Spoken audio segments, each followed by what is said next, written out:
रानीगढ़ में जिया और शंकर अपनी बुरी माँ के साथ रहा करते थे। शंकर की जिया से शादी हुए काफी समय बीत चुका था, मगर वो औलाद जैसी नेमत से महरूम थे। शंकर को पुरखों की विरासत से जो 4 बीघा जमीन मिली थी, उसे बैंक में गिरवी रखवाकर अपनी माँ का इलाज करवाया, जो कैंसर की आखिरी स्टेज में बिस्तर से लग चुकी थी। घर का गुजर बसर करने के लिए शंकर और जिया ने कुछ बकरियां पाल रखी थी, जिनका दूध बेचकर उनका गुजारा बड़ी मुश्किल से होता। देखो शंकर बेटा, अपनी 4 बीघा जमीन तो तुमने मेरे इलाज के लिए बैंक में रखवा दी, और मुझ किस्मत की हारी की सेहत दिन ब दिन और बिगड़ती जा रही है। अपनी जमीनों का घास खाकर बकरियां काफी मोटी ताती थी, अब तो वो भी सूख कर कांटा बन गई हैं। तो माँ, अब मैं क्या कर सकता हूँ? मैं तो बहुत लाचार हो गया, कुछ समझ ही नहीं आती क्या बनेगा मेरा। कोई खुशी का पल देखे बरसों गुजर गए, बस इसी तरह जुल्म की चक्की में पिस रहा हूँ। अगर आज जिया मेरे साथ ना होती तो न जाने कब का जवानी में मर खप गया होता। अरे शंकर, मैं तुझसे बकरियों की बात कर रही हूँ, तुझे जिया की परी है। उस हट्टी कट्टी को कुछ नहीं होने वाला। पता नहीं कौन सी मनहूस करी थी जब मैं उसे ब्याह कर अपने घर ले आई। जब से वो कल मोही हमारे घर में आई है, हमारा सुख चैन ही छिन गया।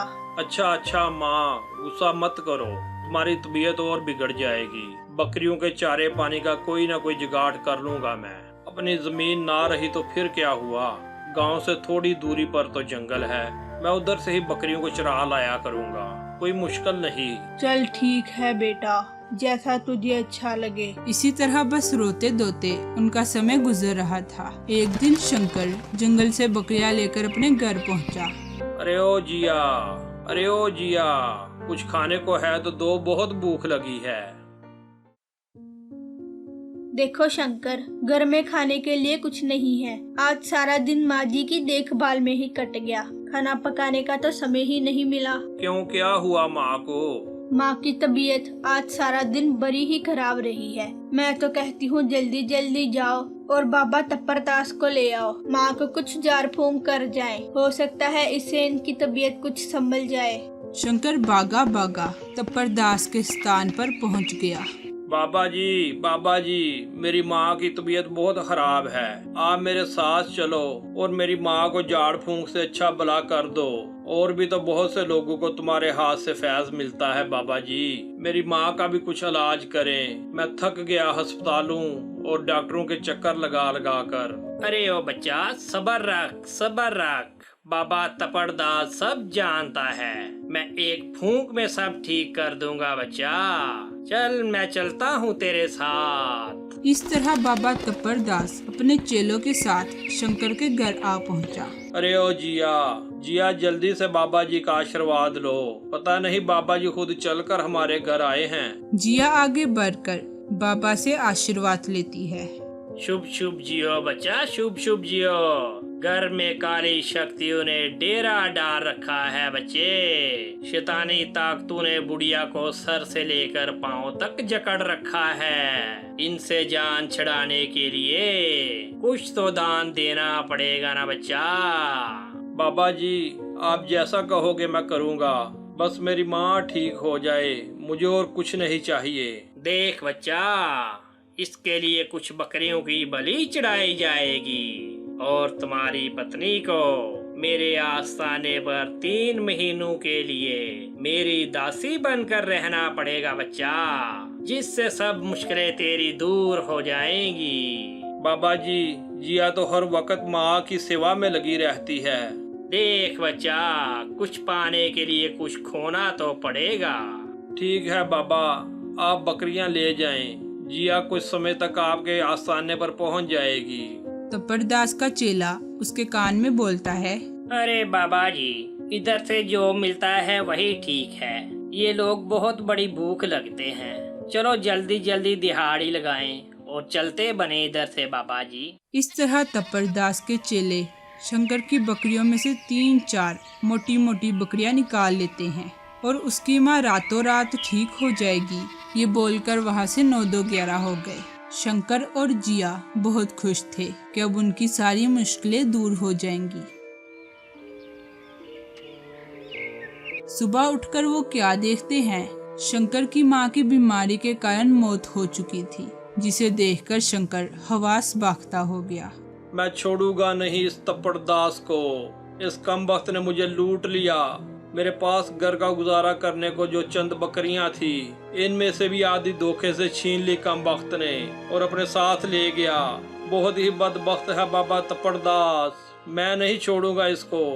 देखो शंकर, किसी को बुरा भला कहने से हमारा नुकसान तो पूरा नहीं होने वाला। जो होना था सो हो गया। अब बाकी की जिंदगी किस तरह बितानी है, इसके बारे में सोचना होगा। ठीक है जिया, तुम्हें जो ठीक लगे। शंकर, कल से मैं भी तुम्हारे साथ जंगल में बकरियों को चराने के लिए लेकर जाया करूंगी। इससे क्या होगा जिया? उससे हम दोनों का दिल लगा रहेगा और मिलकर बकरियों को खूब ज्यादा चारा खिलाएंगे तो चंद दिन में ही खूब मोटी ताजी हो जाएंगी, खूब बच्चे देंगी और दूध बेच बेच कर हमारा मुनाफा भी खूब बढ़ जाएगा। इस तरह शंकर और जिया अपनी बकरियां लेकर रोज जंगल में चले जाते।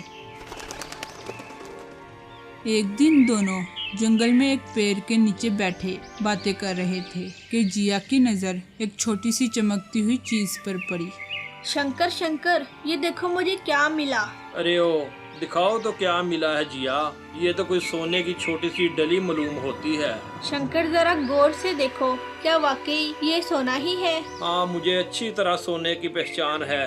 जिस समय हमारे हालात अच्छे थे तो हमारी माँ के पास बहुत सारे सोने के गहने हुआ करते थे, जिन्हें मैं अपने पास बाल कर रखता था। इस कारण मेरी आंखें धोखा नहीं खा सकती, ये सोना ही है। मगर ये इस जगह आया कहाँ से? जिया, मुझे तो लगता है यहाँ आसपास जमीन में जरूर कोई खजाना छुपा है, जिसे हम जमीन की खुदाई करके ढूंढ सकते हैं। मगर शंकर, हम खुदाई करेंगे कैसे? उसके लिए औजार भी तो चाहिए और समय भी काफी लगेगा। देखो जिया, इसका भी कोई जुगाड़ कर लेंगे। जिया और शंकर इस पेड़ पर निशानी लगाते हैं और बकरियां लेकर घर लौट जाते हैं। देखो जिया, तुम और तू की बुद्धि जरा कम होती है, इस कारण मैं तुझे समझाता हूँ, किसी के सामने अपनी जुबान मत खोलना, नहीं तो कोई नया कट्टा खोल दोगी मेरे लिए। ठीक है, मैं समझ गई। देखो, मैं ये सोना सुनार को बेचकर बाजार से जमीन की खुदाई करने का सामान और कुछ खाने पीने का बंदोबस्त कर रहा हूँ। खजाना ढूंढने में पता नहीं कितने दिन जंगल में रहना पड़ेगा। इस तरह शंकर सोने की वो छोटी सी डली सुनार को बेचता है और उन पैसों से सारा साजो सामान खरीद लेता है। उसके बाद शंकर बकरियों और जिया को लेकर जंगल में निशानी वाले पेड़ के नीचे आकर डेरा डाल लेते हैं। काफी दिन जगह जगह खुदाई करने के बाद भी उन्हें खजाना तो क्या, एक पुराना खोटा सिक्का तक नहीं मिला। एक दिन थक हार कर शंकर, देखो जिया, अब तो मेरी बस हो गई। मुझे नहीं लगता हमें कोई खजाना मिलने वाला है। कल हम बकरियां लेकर घर वापस चले जाएंगे। ये खजाना वगैरह मिलना बस फिल्मी बातें हैं। हम गरीबों के नसीब में तो बस इसी तरह जमाने की ठोकरें ही लिखी हैं। देखो शंकर, दिल छोटा नहीं करते, ऊपर वाले के हाथ देर है, अंधेर नहीं। जिया और शंकर इसी तरह दुख सुख करते हुए वही पेड़ के नीचे लेटकर सो गए। दूसरे दिन सुबह होते ही, देखो जिया, चलो अब हम घर चलें। ठीक है शंकर, पेड़ के ऊपर से कुछ सूखी लकड़ियाँ उतार लो, घर में चूल्हा जलाने के काम आएंगी। शंकर बड़े पेड़ के ऊपर लकड़ियाँ उतारने के लिए पहुंचा तो उसे पत्तों में छुपाया गया एक संदूक मिला। जब शंकर ने उस संदूक को खोला तो खुशी के मारे जोर जोर से जिया को पुकारने लगा। जिया, ओ जिया, देखो मुझे क्या मिला। क्या बात है शंकर, क्यों जोर जोर से चिल्ला रहे हो? ऐसा क्या मिल गया? जिया, जिस खजाने की खोज में आए थे वो मिल गया।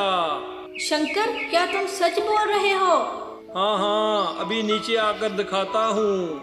फिर शंकर उस लकड़ी के संदूक को नीचे लाता है तो इतना कीमती खजाना देखकर जिया की आंखें फटी की फटी रह गई। जिया, ये किसी डाकू और चोरों के गिरोह का काम लगता है। उन्होंने इधर अपना खजाना छिपा रखा था। हमें जितनी जल्दी हो सके यहाँ से निकल जाना चाहिए। दोनों मिलकर जल्दी जल्दी सारा सोना उन थैलों में भर लेते हैं और बकरियों को साथ लेकर अपने घर पहुँच जाते हैं। दूसरी तरफ, अरे ओ सैंडो, मेरी बात सुन। दूसरे चेलू को साथ ले, यहाँ से निकलने का समय आ गया है बच्चा। बहुत लूट लिया इन बस्ती वालों को। इससे पहले हमारा पोल खुल जाए। यहाँ से भाग चलते हैं बच्चा। हक खतीब के हम चेले, तप्पड़दास हमारा नाम। आज की नगरी तेरे शहर में, कल और कहीं जाकर करेंगे प्रणाम। अरे ओ सैंडो बच्चा, चेलू को साथ लेकर जा और दरख्त में छुपा हुआ खजाना लेकर आ जल्दी से। ठीक है बाबा जी, मैं अभी लेकर आया। सैंडो चेलों के साथ जंगल से वापस आकर तप्पड़दास को बताता है। बाबा जी, खजाना तो चोरी हो गया। जिस पेड़ पर खजाना छुपाया था, इसके नीचे जगह जगह बहुत गड्ढे किसी ने खोद रखे हैं बाबा जी। अरे ओ कमबख्तो, मैं तो लुट गया, बर्बाद हो गया। चोरों को मोर पड़ गए बच्चा। अच्छा हुआ जान बचा कर भाग आए। इस पेड़ की जानब अब कभी मुंह मत करना। वो गड्ढे नहीं थे, हमारी कब्रें खोद रखी थी किसी ने बच्चा।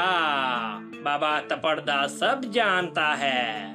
चलो जितनी जल्दी हो सके जान बचाकर भाग जाएं इस गांव से। तप्पड़दास और उसके चेले डर के मारे रानीगढ़ छोड़कर 9-2-11 हो गए। दूसरी तरफ शंकर और उसकी पत्नी जिया इतना मोटा खजाना हाथ लगने के कारण खूब अमीर हो गए और जो भी जरूरतमंद उनके पास आता उन लाचार और गरीब लोगों की खूब मदद करते और हंसी खुशी अपना जीवन बिताने लगे।